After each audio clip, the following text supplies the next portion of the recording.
I want to talk about myths, lies, untruths about painting that you probably heard a lot or read a lot through the books. But I want to focus on this one about color.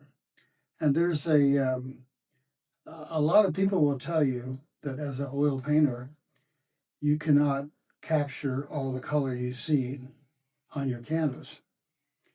That's just not true. And one example of that is that you can take a photograph of a scene and then your camera can print out a photograph of that scene, and with the correct adjustments, etc., you can capture precisely that color. And they're using 6 colors of ink to do that. Sometimes 8 or 12, but the point is, with 6 colors of ink, they can match any color you see. So if we have 24 different choices of paint tubes, we should be able to do the same thing. It's simply not true. And when a teacher or when a painter tells you you just can't get that color, what they're really saying is, I can't get that color. But with practice, especially with painting from life, size painting from life, you can get every color you see. I'll try to put up a few examples of site size and show you what I'm talking about. But there's a point, if you're really faithful and get really hypersensitive to that color, there's a point where you can't differentiate your still life from your painting. It happens. And that means that you have precisely got those colors. There's reasons, especially in still lifes, there are reasons to have exotic colors like phthalo green, which a lot of my landscape painter friends abhor. But you need a good, strong palette. We'll talk more about the Zorn palette in another discussion of fallacy. But a painter, you can get by with 12 colors just fine. But if you have 24 colors, exotic purples and violets and dazzling, there's just there's no limit to what you can capture. It just takes practice and knowledge and sensitivity. Matching an observed color is not a mystery. There's no magic to it. There's just practice and application.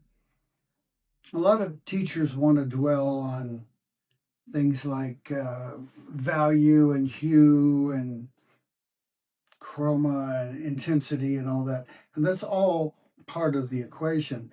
But as you paint and as you strive, none of those particular things mean anything.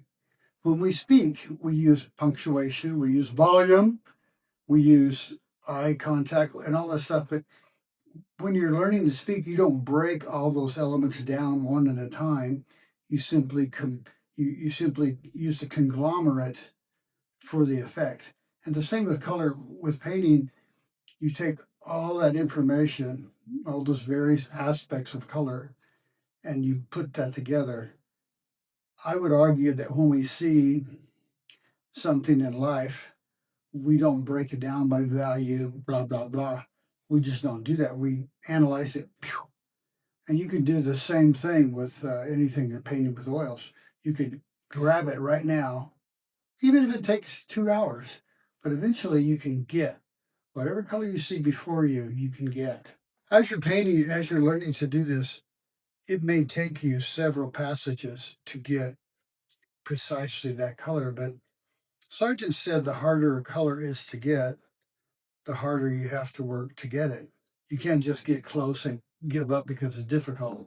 Just push through it, let it dry, come back and scrape down if you need to, but just continue to strive for that color. And I must reiterate that you do need about 24 colors on your palette. Not every time. Sometimes my palette just has 4 or 5 colors because I know that's all that I need that day. But in my paint box, I have those other colors so that I can reach in there and get that intense chartreuse or that vibrant green, especially with artificial things like things in still lives, clothing for portraits, you need a good range of colors. You're not ever going to use them all in one painting. That would be pretty obnoxious. But every color you see, you can replicate in paint. Don't let your teachers tell you that's not true, because it is true. It can be done. It has been done for 500 years. See you again soon, I hope.